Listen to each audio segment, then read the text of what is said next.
You are born under a wound in the sky, and you will die defending the ground beneath it. That's the whole shape of your life, and you know it before you can walk. Nobody hides it from you. On Cadia, the ending is written on the first page, and they read it to you like a bedtime story. Right now, it's a shift change in the fortress city they call a kasr. You're 19. Your boots are wet.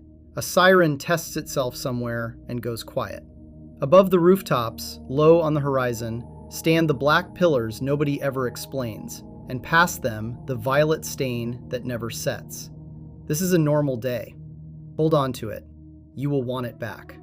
By the end of this, you'll see how a whole world lives when it already knows exactly how it dies. You'll see what a Cadian child plays at, what the air tastes like, who you're allowed to love. And the black pillars on the horizon, the ones you never think about, the last thing you learn about them turns everything you lived for inside out. There's no true dark on Cadia. Offworlders can't sleep here the first week. They say the light gets into their teeth. You were born into it, so you never learned to miss the black. Overhead hangs the Eye of Terror, a tear in reality the size of a constellation, where the warp bleeds through into the world. It glows, green, violet, a color that has no honest name. It doesn't rise, and it doesn't set. It just watches. The old hands call it the lidless neighbor. Children call it nothing at all, because you don't bother naming the ceiling of the room you were born in. You measured your childhood in shifts, not in sunrises, because there were no sunrises. The nurseries ran on lumen clocks. A mother would tell a crying infant it was late, and the infant just had to take her word for it. Your grandmother told you the eye sat closer when she was a girl. You didn't believe her. On Cadia, the sky isn't weather. It's a front line that happens to hang above you instead of standing in front of you, and the whole planet is the trench that faces it. Other worlds teach their children letters first. Cadia teaches them the lasgun. Before you were 10, you could field strip a rifle blind and name every part by feel. That isn't a boast. It's a chore, the way other children learn to tie a knot. The white shields, the youth companies, take you young and file the softness off. You learn to march before you learn to argue. You learn that a locked door is only a wall you haven't opened yet. The rifle they handed you wasn't a toy shaped like a weapon. It was a weapon shrunk to fit a child's hands. You carried it to lessons. You cleaned it before you were allowed to eat. A jam was a failure you felt in your stomach for days. The games gave it away. You played gate and traitor. One child holds the doorway, the rest are the eye, and they come for the door. The one holding it always loses in the end. That's the rule. That's why the game is honest. Nobody plays the hero who wins. You play the one who holds the line for one more count, and then one more, until you don't. You thought every world raised its children like this. It doesn't. You just never met the ones that didn't. Because the ones that didn't were somewhere safe, and safe was a country you had no passport to. Every horizon on Cadia has them. Black pillars, taller than any spire, older than the Imperium, older than people. Smooth as glass and cold to the touch, even in the warmest month. They don't throw the shadows they should. Stand near one long enough, and your back teeth start to ache. Nobody knows what they are. Your teachers called them the pylons and changed the subject. The tech priests measured them for 10,000 years and wrote down nothing you were ever allowed to read. There's a rule every Cadian child knows without being told. You don't climb them. You don't mark them. You don't stay near them after dark. And there is no dark, so you simply don't stay.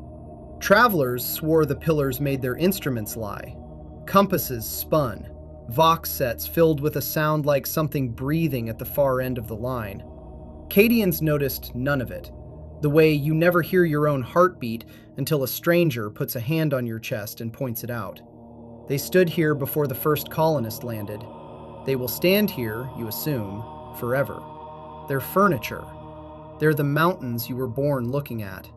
And you will go your entire life without once asking the only question that ever mattered about them. Remember that they're here. They come back at the end, and when they do, nothing is furniture anymore. Stop for 1 second and sit with the strangest part of this. You already know how it ends. Everyone watching knows Cadia falls. The name is a synonym for it. So why follow a life you can already spoil? Here's why I'd keep going.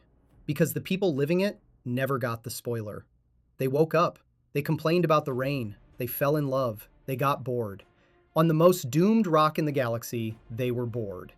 That gap between what you know and what they didn't is the entire thing. Everything I'm about to show you, they thought was just an ordinary week. At 16, they gave you the white stripe, a band of pale paint across your helmet that means one thing to everyone who sees it: new, unproven, likely to die first. You wore it like it was both an insult and a promise. Your first real posting was a wall, not a metaphor, an actual rockcrete rampart on the lip of a kasr, facing the bad ground where the eye's light pool's thickest. Nothing happened for weeks.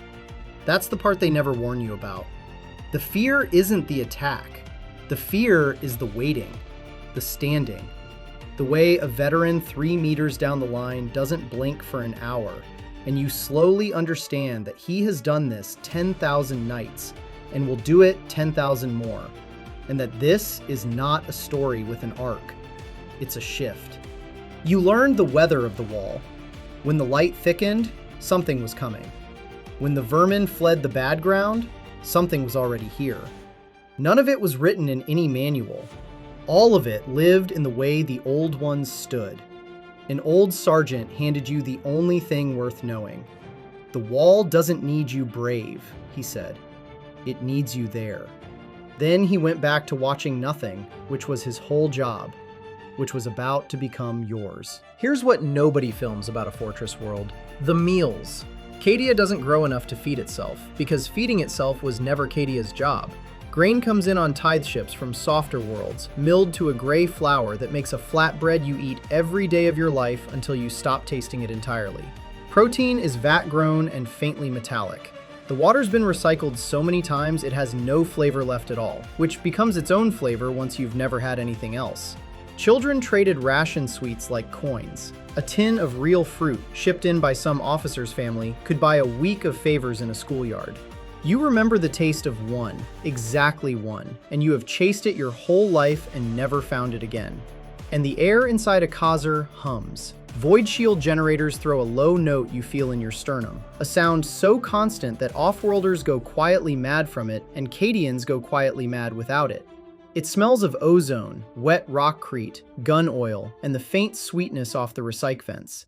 That smell is home. Years later, veterans posted to distant worlds said they'd catch one thread of it, ozone and oil, and have to sit down for a minute and get their face back. This was the life the war was for. Gray bread, a humming wall, a neighbor you'd die beside without being asked twice. It wasn't much. It was everything, and it was theirs. And nobody outside ever understood that those are the same sentence. So why here? Why build a world into a bunker and raise its children as ammunition? Because of where Cadia sits. There is exactly one stable way for a fleet to sail out of the Eye of Terror and reach the rest of the Imperium without being torn to pieces by the warp. A narrow corridor of calm they call the Cadian Gate. And Cadia stands in the mouth of it. Hold Cadia, and everything the Eye vomits out has to come through your guns first. Lose Cadia, and the door to half the galaxy swings wide. That's the whole secret of the place. You aren't defending a home that happens to be strategic. You are a lock. And a lock's family lives inside the lock. Every gray loaf, every white stripe, every game of gate and traitor was rehearsal for holding one door. There were no true civilians here. A baker was a reservist who baked. A teacher was a sergeant who taught. Every trade on Cadia was a second job. The first job was the wall, and everyone, cradle to grave, held the same first job. And what happens on the day that door finally breaks is the part that rewrites everything you think you understand about this world.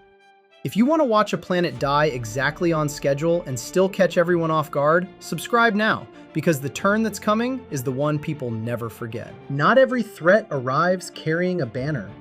The Eye doesn't only send fleets, it leaks. Things drift in across the bad ground. Whispers. Dreams that aren't yours. A cousin who comes home from a patrol subtly rearranged, saying a word in her sleep that no human throat should be able to shape. Cadia learned early that the enemy gets inside long before it ever comes over the wall. So there are the screenings, regular, mandatory, humiliating, never once questioned. A man in a mask holds an instrument to your eye and looks for something behind it. Most days you pass. Some days a neighbor doesn't, and there's a silence, and then there's an empty apartment, and nobody ever says the word out loud. The screenings started in the schools.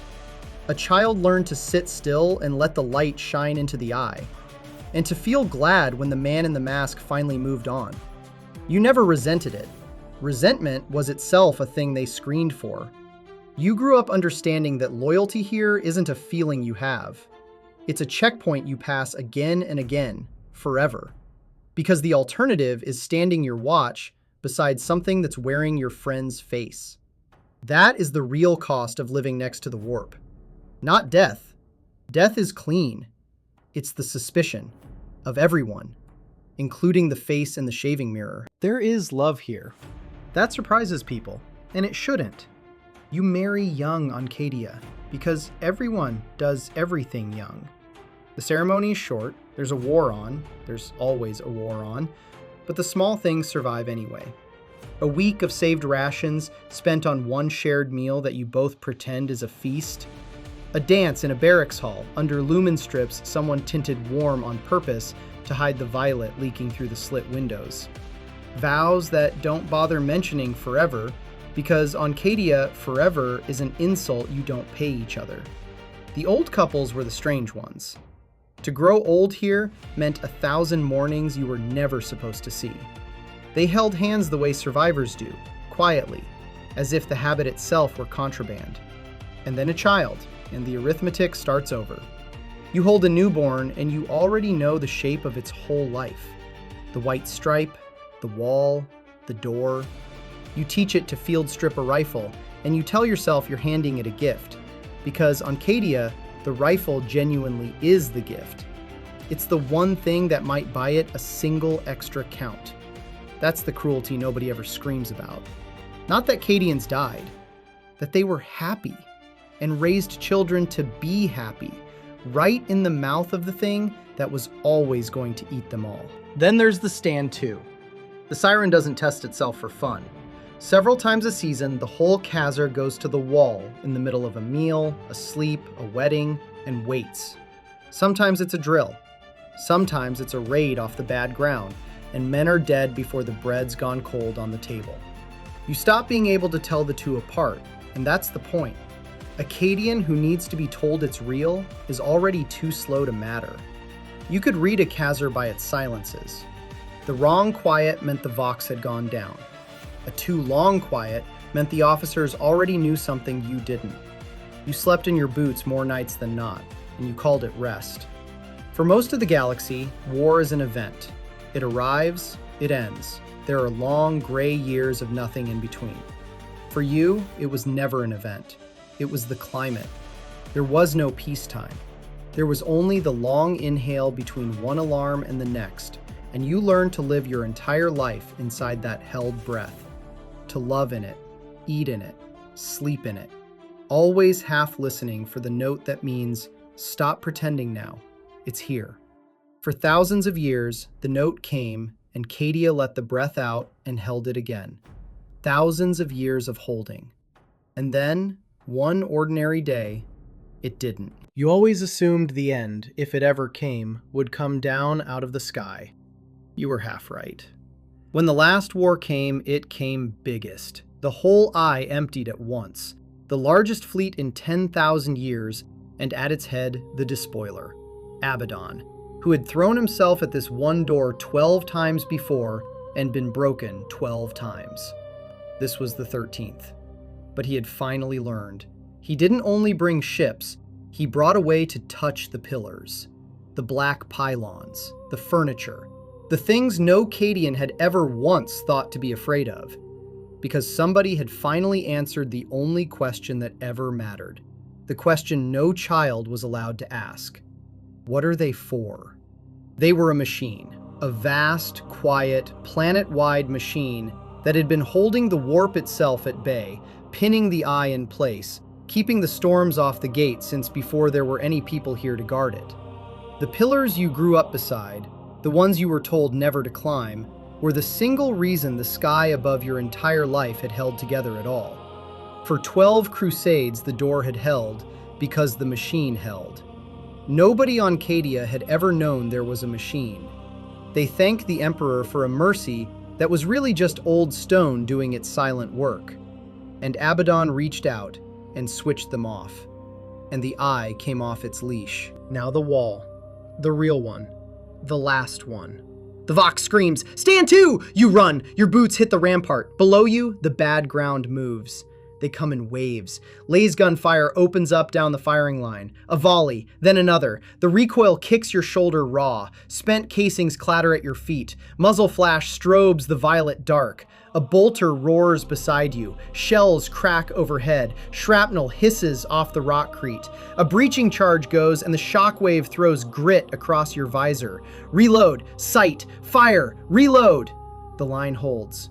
Then it doesn't. A bulkhead blows inward. Smoke floods the parapet. A thud lands in your teeth. Your cover is gone. You break left along the flank. The Vox is only noise now. A roar, a shriek, a name. Ceramite giants come through the gap. Your las bolts spark off their armor plate and do nothing at all. You fire anyway. You remember the sergeant. Not brave, just there. So you stay. You hold the door for one more count, then one more. Then the count runs out. Cadia broke. Not fell, broke. When the planet itself was lost, they cracked it open rather than leave the gate to the enemy hole. The world you were born on is a field of drifting debris now, turning slowly in the dark it never once had while you were alive to see it. And here is the one thing they carried off the rock. A phrase. You learned it as a child, a schoolyard chant, the way other children, somewhere safe, were learning a nursery rhyme. Cadia stands. You said it 1,000 times without ever weighing it. It just meant the wall was there, the pillars were there, the ground under your boots was there. The survivors still say it. On ships, on other worlds, in exile, the ones who got off the rock alive still say Cadia stands. And now it means the exact opposite of what you always thought it meant. The rock is gone. The pillars are gone. The sky you never once saw clean is gone. And the words outlived every bit of it. Somewhere out there right now, a child who never once touched the rock is being taught to say it. Cadia stands. 2 words carried further than any ship, outrunning the light of the world that made them. You spent your whole life being told the planet had to stand. In the end, the planet didn't. The people did. That was the trick nobody ever told you. You were never the thing being defended. You were the defense. And the defense is the part that survives the wall. So sit with it. A whole world, born knowing it was a wall, raised its children to hold a door. The door broke on schedule. The world died.